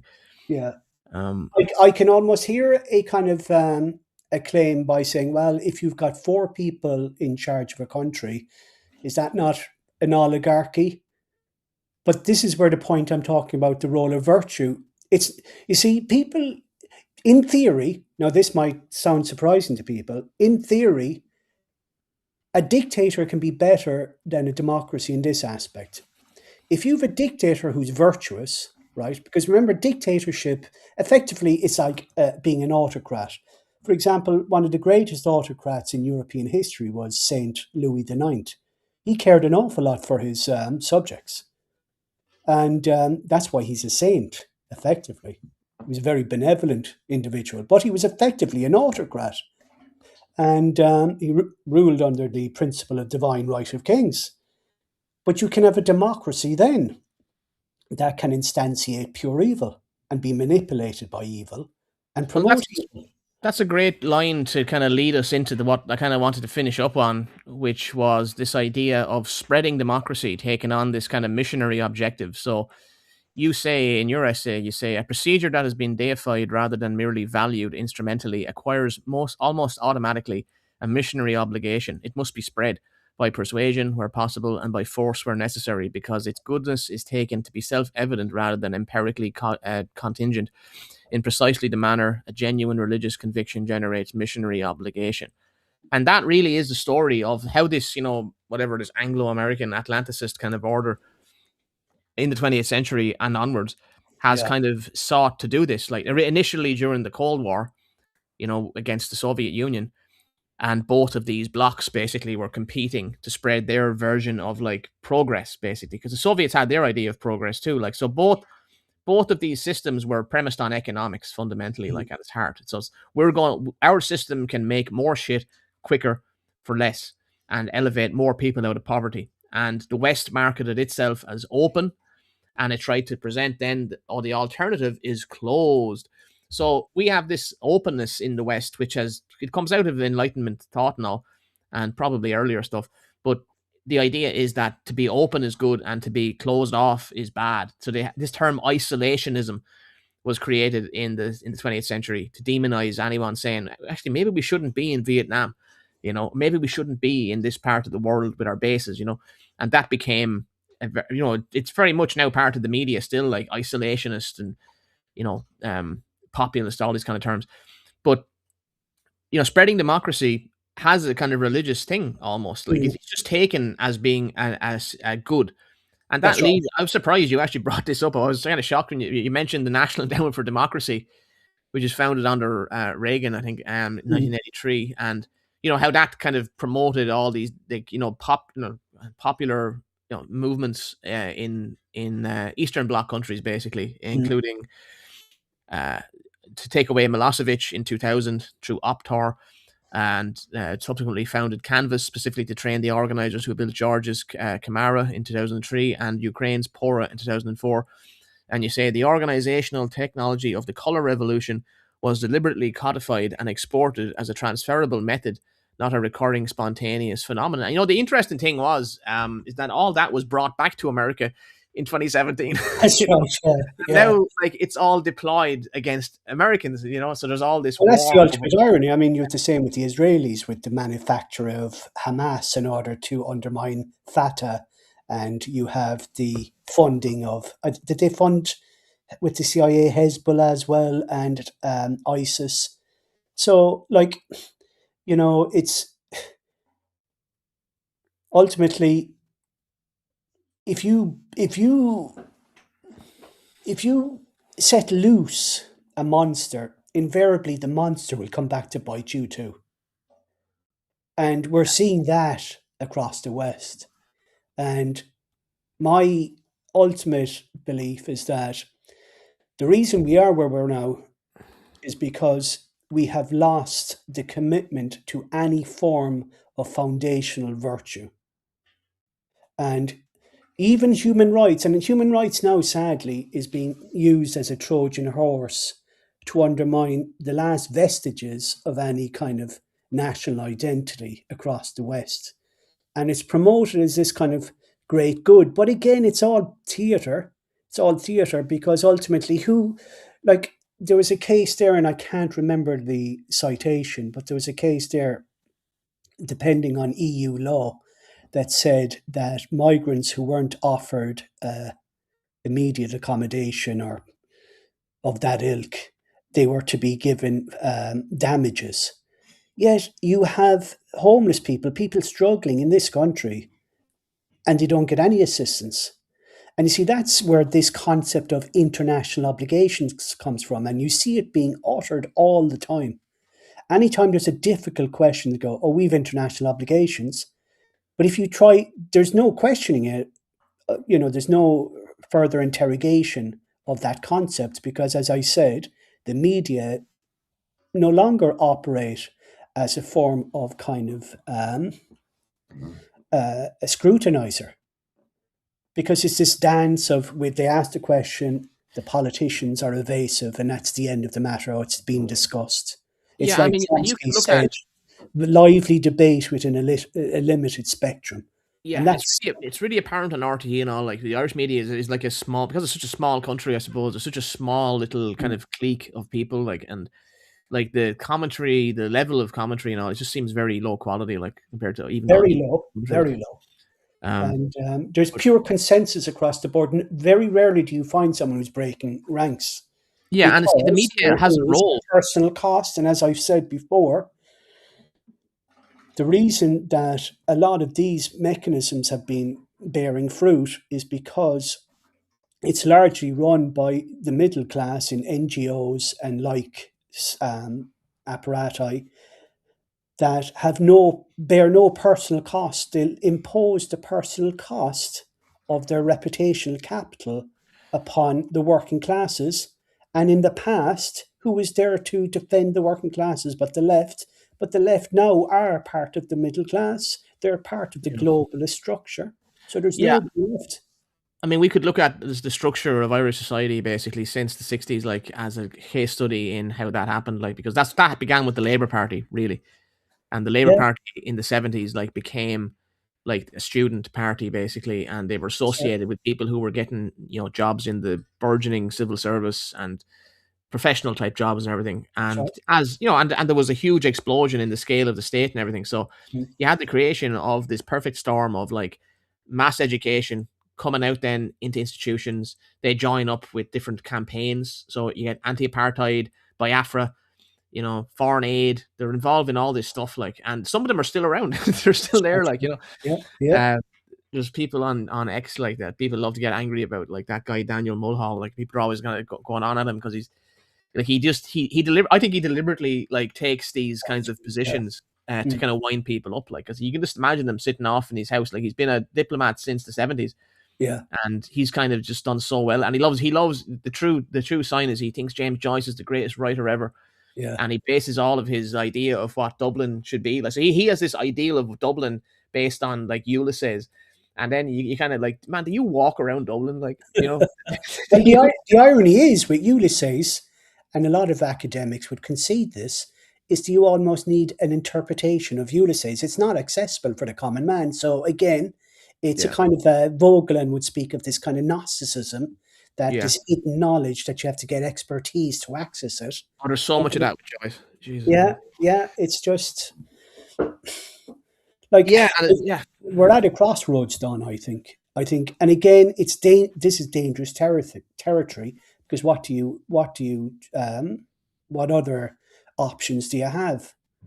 You well, there know? is the sense that we are at a cross, and like there is a sense that we're at the end of the line with this model. And how I view it is that this was the kind of post-war century, and this is never going to be repeated again for many reasons. You could list them like the economic transformation of the post-war era, Yeah. the availability of credit, the availability of fossil fuels, Mm, and the agricultural revolution, the communications infrastructure just beginning to expand in a radical way with airplane travel, mm, foreign travel, uh, university education exploded in the '60s. That was a conscious movement of mm, this liberal international order. That's another thing I've learned, like that mm, the expansion of the new kind of institutions and everything, it was enormous, and then that brought in more students, and then they became the radicals, a lot of them, That's right. driving all this institutional change, which we're kind of now we're kind of coming to the end of, Mm, and so we're kind of the young people now, like maybe anyone, maybe maybe under the age of like 25 or something, like mm, those people now are gonna inherit like all that old talk about human rights, and we have to go across the world and feed the hunger, and like we're now at a point where that was easy for someone in the 70s when you could buy a house affordably in mm, Ireland, and you could have a decent life with a kind of a normal enough job, and you get by, like obviously the economy wasn't great, but it was, people could live like at the same time.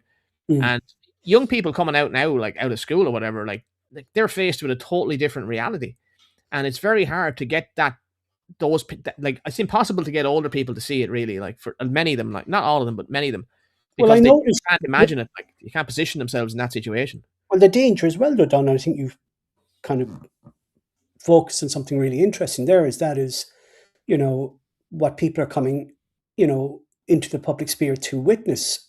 And if you look at a lot of English people of my generation, I'm a bit older than you are, and they almost accept it as normal to see a multicultural England. Now, I'm not saying everybody, because that was their norm.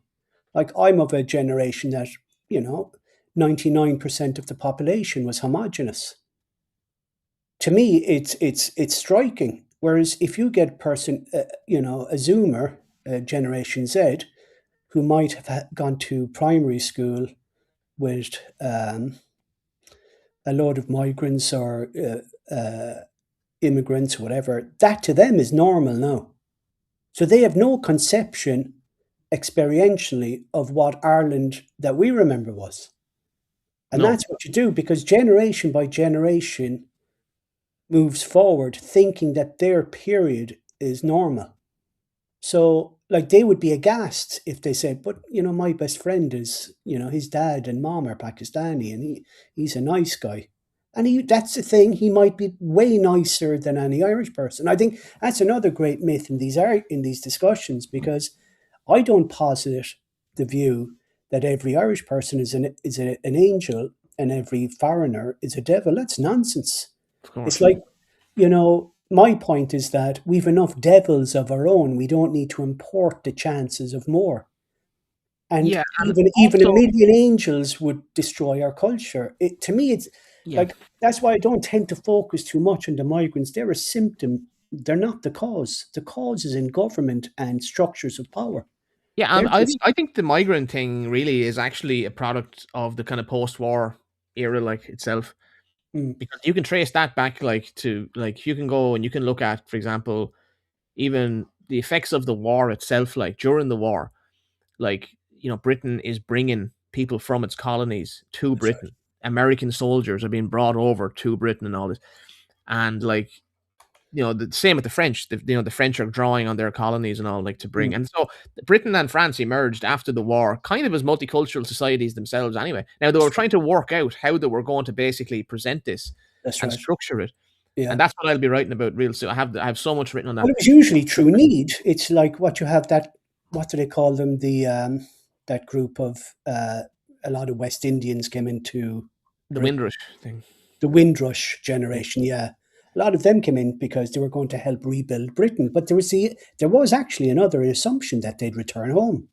Yeah. And Yeah, like and yeah, they've constructed Ireland, a mythology around that. Like, yeah, where exactly. now Like, this is like, and same with the NHS. The NHS is this big thing, like, oh my, our NHS is like, because that's all they can kind of point to, like, in this new kind of system and say, because you don't have a religious center, you don't have a spiritual center, you have these progressive institutions of the managerial state, like, you're mm. supposed to pay homage to them, you know?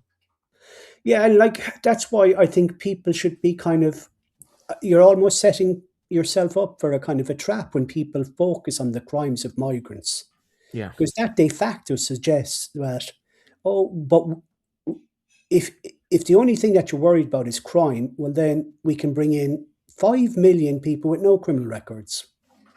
That's effectively what you're saying. And I would say no, that will still destroy our country. And ultimately, our country only survives with it, as a nation, with the native ethnicity. There is nothing wrong with that because we all know that the left, if there was an issue with some acephalous Amazonian tribe that suddenly were under threat from some Europeans in the Amazon, the left would go berserk. They'd say, well, that native tribe deserves to exist as a unique people. But the rights must be universal if they're rights at all. So if a tribe in the Amazon are allowed to survive, well, then European peoples are allowed to survive. Now, the arguments that usually follow is that we have some kind of Guilt. guilt, but that's nonsense. For a start, all the evidence suggests that most Europeans lived in abject poverty. It's an apex fallacy because what the left do, likewise with feminists, they always create their distinction with people in the top echelons of society.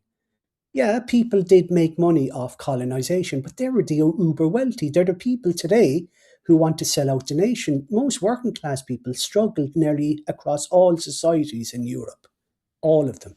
And Yeah. secondly, just because, Johnny, my great uncle, did X doesn't mean that I owe any compensation. We all have agency. I'm only responsible for what I do. So if my cousin goes off to America and someone says, but your cousin went to America, I go, so what? That doesn't affect, that shouldn't affect kind of, or that shouldn't give any allowance for our country to be destroyed because Johnny made a decision for Johnny. If anything, Johnny owes something to Yeah. someone. But to relate this even more to the kind of theme tonight of democracy, like the idea of importing all of these people from basically what are the former colonies of the British and French and all the European kind of empires originally, like all across Africa and Asia. Like the actual reason that this happened, it wasn't like based on some ideal that this is going to make our country so much better. It was actually a geopolitical calculation that was being Mm, made. And the calculation basically was we are moving out of the older imperial era. And see, this is why my whole research into all of that period, like coming out of like the 19th and the 20th century into the 20th centuries and into the mid 20th century with the development of this race relations paradigm. This is why it's so, it's really solidified so much of this in my mind. Like, we're going to talk about this another time. Anyway, we'll do streams on this because it's so important and there's so much information to put out on it. Like, but the it's a geopolitical calculation that was made, which is that we want to basically move from the older empire where we know we can't maintain this by force. We know we're not going to be able to keep a billion Indians or whatever. They want to have it. So there was this whole management that was going on of how do we transfer kind of to a kind of a competent leadership in these nations and maintain our links. Well, what you want to do is you want to create these islands of these countries inside of your own country so that there's this sense that, yeah, we are all equal. We have an Indian diaspora and that connects us to India. We have different, Nigerians or whatever it is in the case of Britain, or if you look at France, it'll be Algeria mm. and French Africa, basically. We want to basically maintain those links. So that's why, if you go back to the 50s, they're writing about this in the papers and all. There's this influx of people coming from this place. And, the people who are setting up this race relations infrastructure are looking at this saying, how do we manage this? And that's how it came about. It wasn't even an ideal. There is idealism in that idea that we're going to make all these people kind of fit into whatever one society. Well, the But irony with the with French the example as well, Don, is that as far back as the French Revolution, most of the revolutionists were in favor of the civic concept of France, not an yeah, ethnos. So, absolutely. and a lot of them were the dreaded Masons and Republicans, obviously atheist materialists. So this is not actually novel. But what that article that I read today it says is that complete and utter suppression is going to be totalizing because of the role of technology. And to kind of bring that into the domain of democracy is that sadly, I think most people will be inveigled or persuaded into acquiescing to this because, again, it's like the ID forms or the digital ID, well, they're going to be sold something different to reality, right? And this is where democracy comes in and the flaw. It's kind of, we're coming full circle here.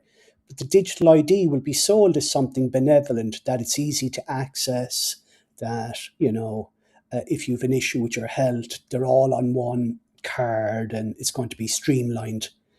But like everything else, this, like if you look at most of the referenda, like the children's referendum, was it way back in 2012, that was sold as, sure, who doesn't want children to have rights? And people, again, without critical faculty, said, yeah, I'll vote for that. Who does? I mean, after all the abuses, who doesn't want children's rights? But what it really did, it transferred responsibility to state actors, because now they're the ones who decide what is in the best interests of the child through agencies like TUSLA and the courts. Yeah, absolutely. And the thing with that referendum too is that it was all achieved through the use of storytelling That's right. and using the media. The media literally became, because they're all part of the same class, they're all part of the same networks, they're all in the legal profession. A lot of them were lawyers, you know what I mean? A lot of them were literally just lawyers, or barristers, and they were all generally university educated professionals with plenty of capital and plenty of time on their hands, because a lot of them would have been gay or whatever, so they don't have families necessarily, and so they have this ability to basically to be activists that is unrivaled. And you combine that then with having money, and they also got support. Of course, there's an institutional support system there through Atlantic Philanthropies, funding Mm, court cases, funding different campaigns, and funding organizations. Like, there was an article there years ago that came out, like, and it was just summarized some of that, like, mm, about how Atlantic Philanthropies alone, even just looking at them, they basically turned like a handful of LGBT organizations that's into right. these behemoths That's, overnight, basically. yeah, yeah, Organizations that were just ramshackle, all of a sudden they become this big thing, and this is what drives this whole thing. But yeah, getting back to the people are not rational. So if you have this big megaphone, which you can manipulate people and emotionally connect with them, basically, that's what it was. Here's my uncle or here's my brother, and they would. I've got several books on this documenting how it was done, like, and they're just because they write about it, like, because it's a big success story for them. Personalize the message. that's right. Always show them with like their families, That's so that right. you give the impression that they're just like everyone else, Well, just that's like a leaf everyone. from Kirk and Madsen's psychological. Oh yeah, it's look, it works, and that's Strategy. the reality of democracy. Like, is that if you can get at if you have the if you're the class that controls that infrastructure of opinion formation through culture, through media, through even the news, but the news is not even as important because people don't even like watch the news necessarily, but they soak up what is in the culture around them. That's right. But You sure, I know, remember during the abortion debate, I was having an argument with a guy, and he said, "But sure, listen, it was a bloke, and he said, I've committed thousands of abortions." And I said, "How'd you do that?" And he said, "Oh, I masturbate every day." He goes, "That's an abortion." And I was going, "Do you even know what fertilization is like?" yeah. You But he's see, we're, probably saying that to make you mad, you see, too. That's another tactic I've seen, is that by taking a ridiculous position like that, he's avoiding having to deal with the content of what your question is. well, it's a And Moat and Bailey kind of fallacy, really. They argue a position that has not tenable, and then when you criticize that position, they retreat to the more kind of normal position, and then again they revert back to the ridiculous position. So that's to avoid any criticism of the ridiculous position.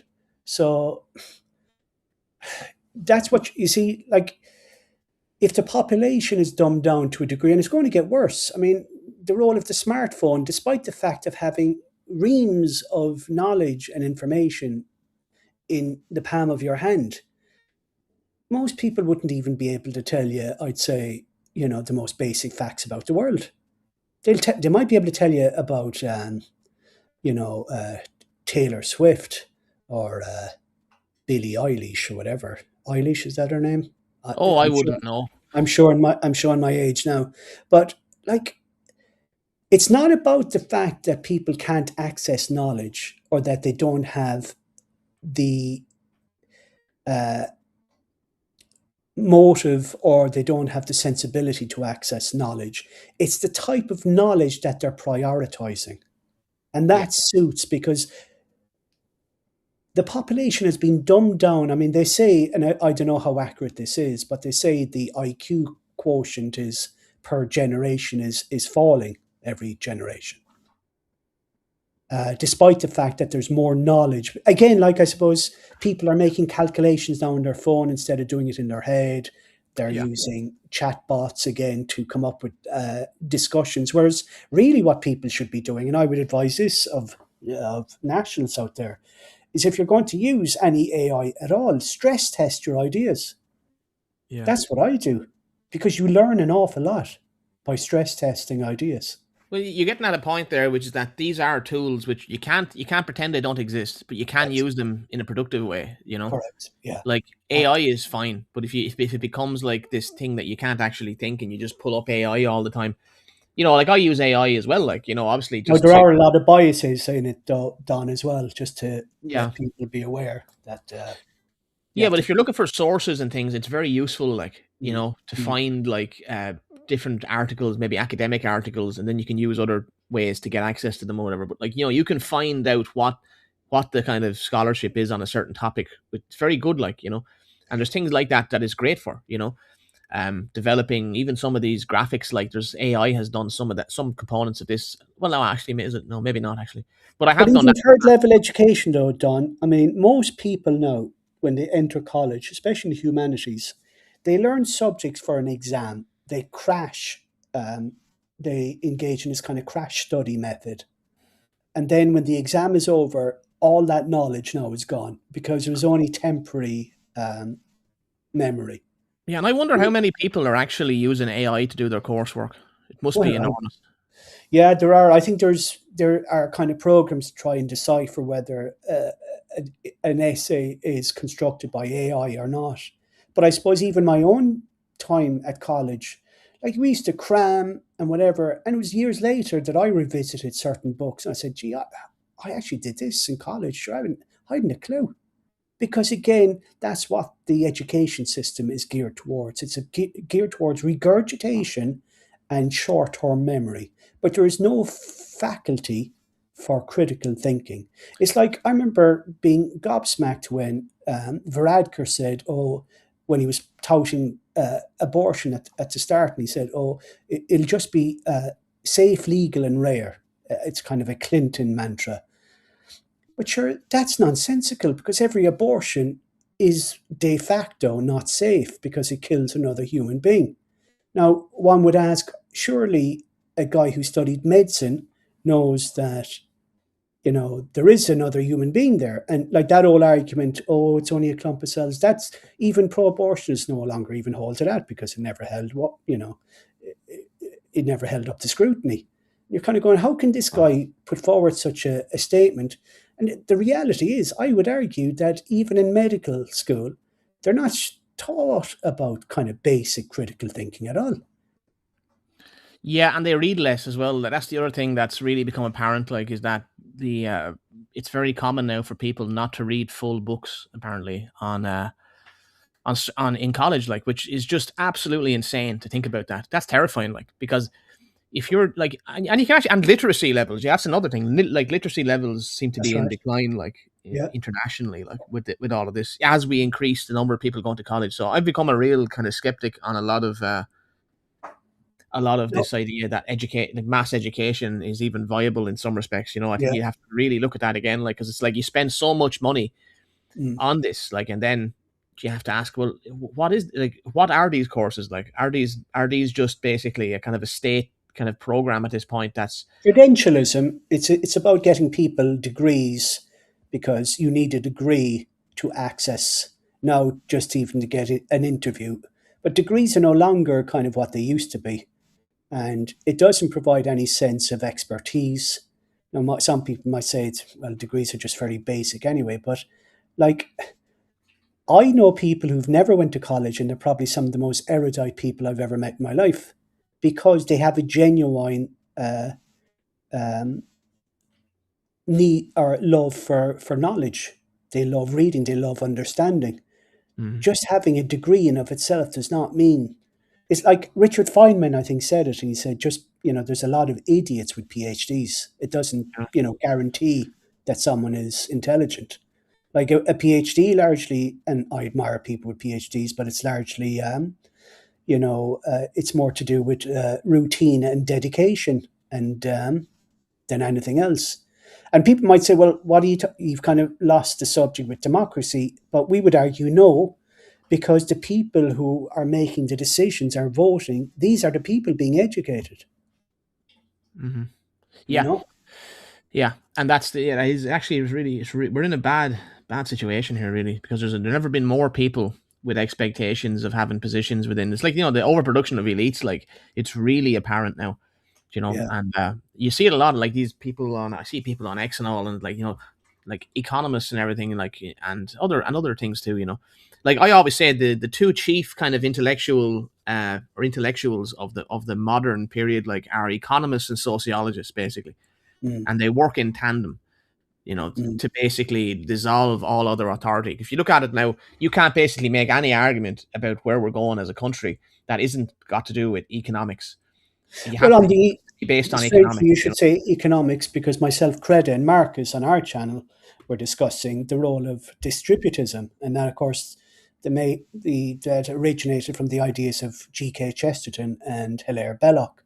Uh, you might invite them on one night, maybe, to discuss it, but it's very interesting. And I suppose some people listening to us might say, lads, all you're doing is criticizing, yada, yada, yada. You're offering no solutions. But like any process, you have to discuss first the flaws and then you start to discuss alternatives. So that's all we're doing.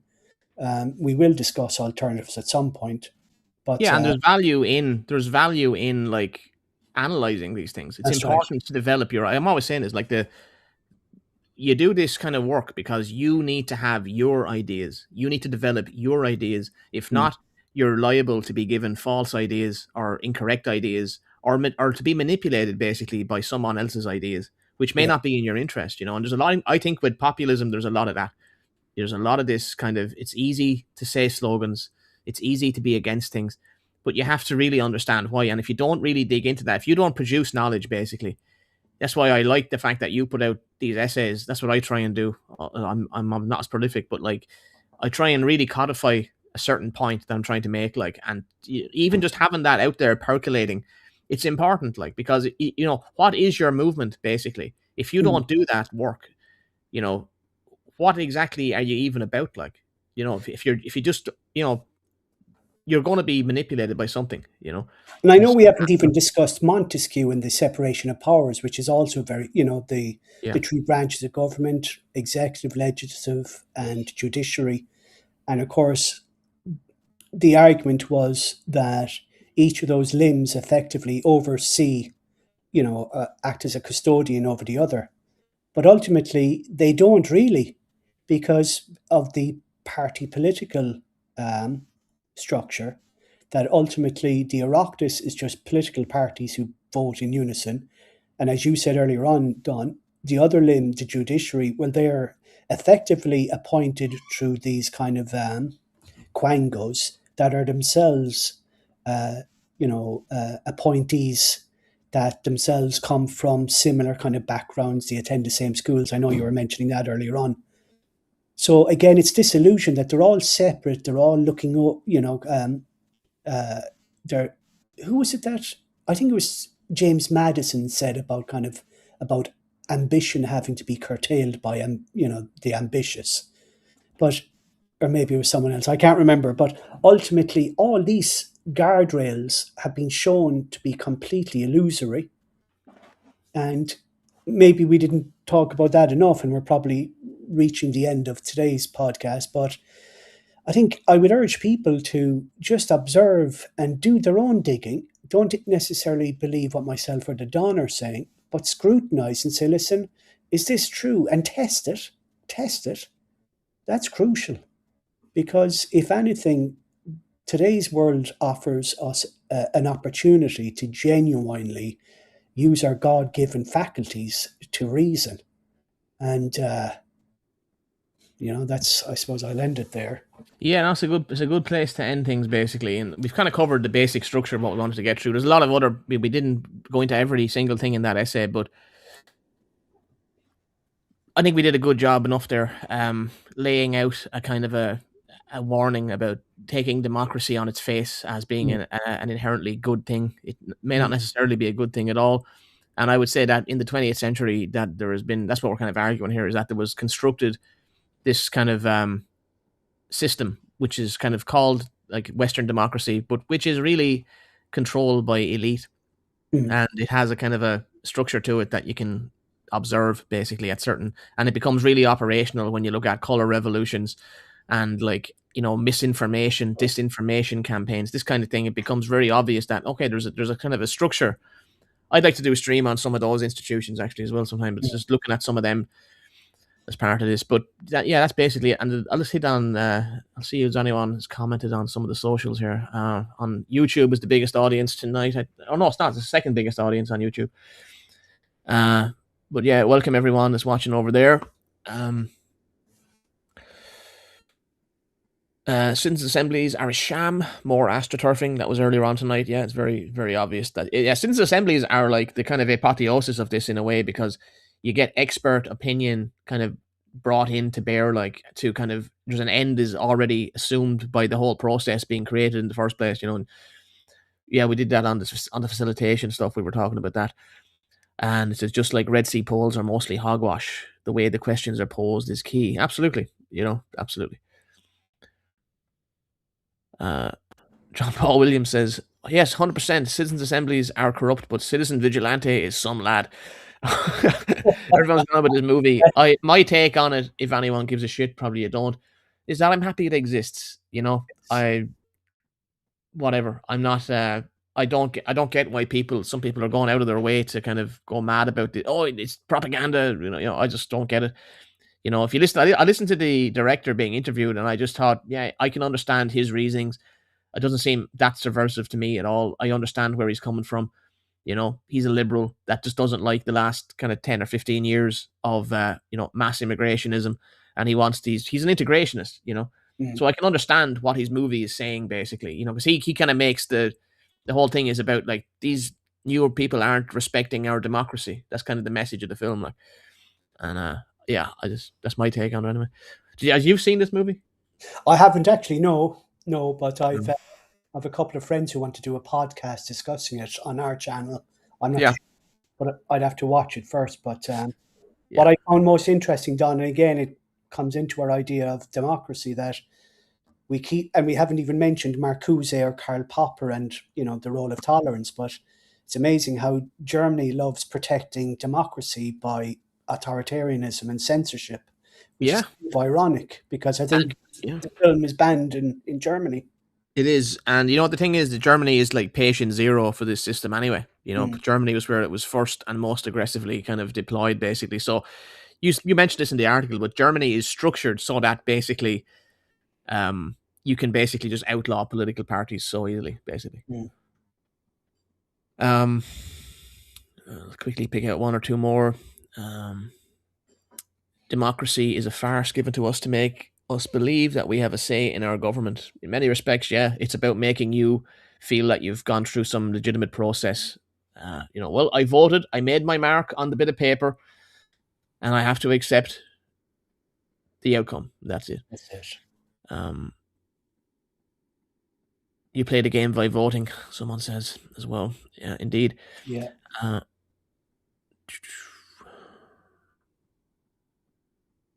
when I was a kid, we could all walk around the town in our swimming costumes and we were safe. Sonia White says, yeah. Totally different now. And then Tragedy and Hope, actually, yeah, Laster Gale talks about this. He said, Tragedy and Hope is a great book, but I'd also recommend his book, Civilizational Theory. It predicts the future pattern of the West and where the West may go. I think it's relevant to today. Yeah, absolutely. Yeah. I mean, that's actually, we could do a whole show on Quigley, actually. If you want to do that, Laster Gale, give me a shout. I would do a whole show talking about Quigley if you want to do that, because this is an interest I've had for years. And, I actually think some of the interesting things about Quigley are not so much. I mean, it is interesting, all the stuff he's talked about, the Milner thing and all, but some of his analysis and some of the reasonings he has for coming to this kind of uh, solution uh, is interesting to me. And he talks like some of the things he mentions in that book, like like in Tragedy and Hope, he also talks about the structure. That's how he starts off with. He pits it as the West. He explains the kind of origin of it as this unique kind of thing, like basically, which I agree with, and that's why that's so. Last Brigade is totally right. Like in mentioning that, like that's the really important thing, like foundational thing, and that's what we've lost. And I think that's in a way is why we're in the situation. One of the reasons we're in the situation we're in is that the elites now don't really, because of this overly multicultural approach basically, or whatever, this liberal international order is now so full of like self-loathing over things like colonialism and imperialism, and so much of the specialists that are produced are, in my opinion, they're cranks basically Mm. producing theory to like they come up with all kinds of theoretical explanations for you know like they'll argue, for example, that the current order is imperialistic. And then when you say to them, well, does that mean that the promotion of LGBT ideology and multiculturalism in other countries is imperialism? They'll say, absolutely not. That's right. Completely different. When it was that very imperialistic system, by their definition, which created all these institutions basically That's dealing right. with race relations, and which allows these people to occupy positions in academia, which are very hard to get unless you're part of the system, unless you play the game. So why are they training militant anti-racists since the 1970s, for example? It's Well, because they're part of the system. yeah, I mean, the left are just full of inconsistencies because they're so heavily funded by vulture capitalists and philanthropists, either directly or indirectly, which is kind of ironic. And nearly all of their causes are promoted by big business and, you know, across the globe. But again, people might ask me, why do you think they're inconsistent? I say, well, being inconsistent has nothing to do with the acquisition of power. It's just a means to an end. They don't care about any of these values at all. That's my argument. They just want power. How they get it, they don't care. Yeah, I That's think why they can a lot hold of truth in that. opposing opinions. A lot of the truth in that is that they really crave power over others. Mm. Um, yeah, and just moving on then through these comments, pick one or two more. They're talking about AI. Uh,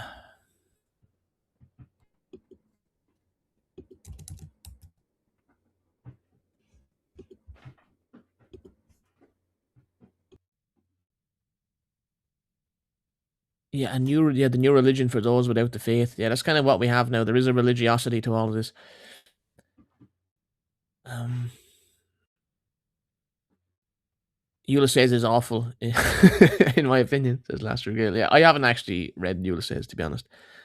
But I know it's structured it's meant to be structured like a classical, it's It's like the real with Odyssey of consciousness. I, if consciousness. we wrote that in school, the teacher would just say it's garbage. Yeah. I find it interesting that that's what Daniel Mulhall thinks is like, you know, It's this elitism, though. That's why. you should base like your social policy. He thinks Dublin is great. You know what I mean? Uh, like honestly, like what do you see in the, I don't know, whatever. But anyway, um, yeah, yeah, and Scowls McJowls, he is picking up on what we were saying about this kind of a mistake to kind of focus purely on like disliking diversity or saying that these people are less than or they're not clever. Like that's not true at all. He says he plays music with them, very high standard of music, and not that take to blame them. Yeah, no, totally. Yeah, you can draw. Like I'm interested in other cultures. I'm interested in all kinds of things. I'm still a nationalist. You know, Exactly. Yeah. I mean, I think that it's a Having a mistake. culture allows you to look at and observe and respect other cultures. Yeah. Like as I keep saying, if globalists went after, I don't know, Singapore, I'd be as equally outraged.